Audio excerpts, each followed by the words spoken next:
Hi, Dale Abraham here, Golf Tips Magazine Top 25 instructor. I want to go over what a square club face looks like.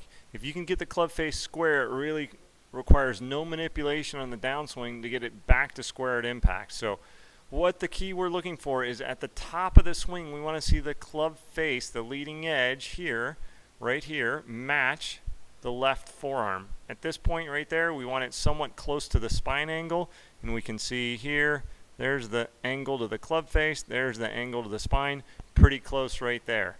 As it continues along, we're going to see at the top of the swing, the leading edge of the club face again match that left forearm. And that's what's going to be a square club face. If it's pointed to the sky, it's closed. If it's pointed too much toe down, it would be open. Over here with a driver, you can see at the top of the swing right there, the leading edge right here, again, square to the left forearm right there. That gets the club face square.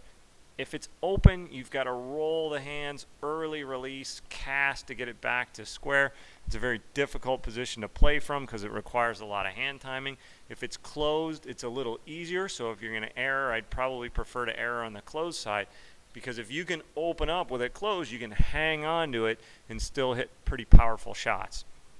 So with the help of a couple other tour pros, this is a shot of Ricky Barnes swinging back. You'll see as he goes back, pretty good to there, but then he over rotates the club, and at the top of the swing, you can see right there, that club face is hanging straight down vertically. So that's quite a bit open, and that's going to require too much hand action on the way down. Unless you're trying to hit a big cut or big fade slice, that's not a bad spot to be in, but you can see the club is open, open, open. It's open all the way to here. At this point, you can see with Tiger Woods starting down, the club face is much more straight up and down.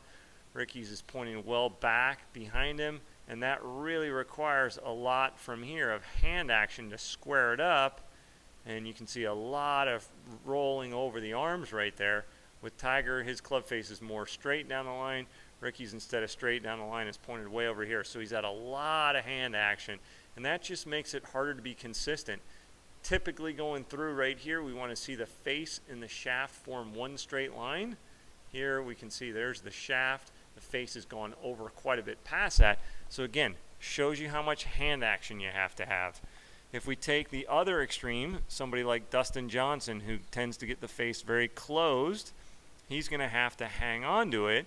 If he doesn't hang on to it, it's going to go quite a bit left. So as he swings back, you'll see the bowed left wrist. That's how he closes the club face. And at this point right here, you can see that club face.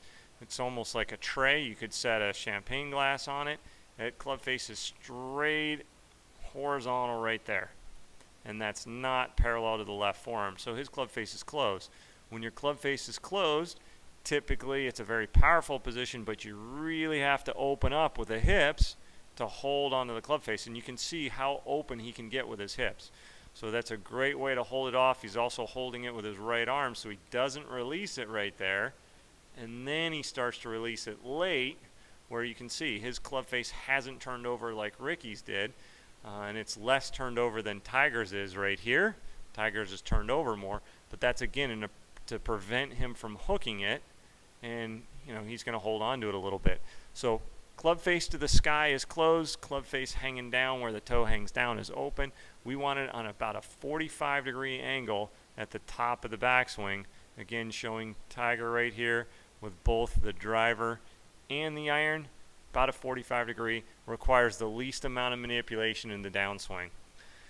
A lot of things go into that. Swinging it back the right way, starting with the right grip for sure, and starting with the club face pointing at your target. If you're having problems, see your local PGA professional for some help, and good luck.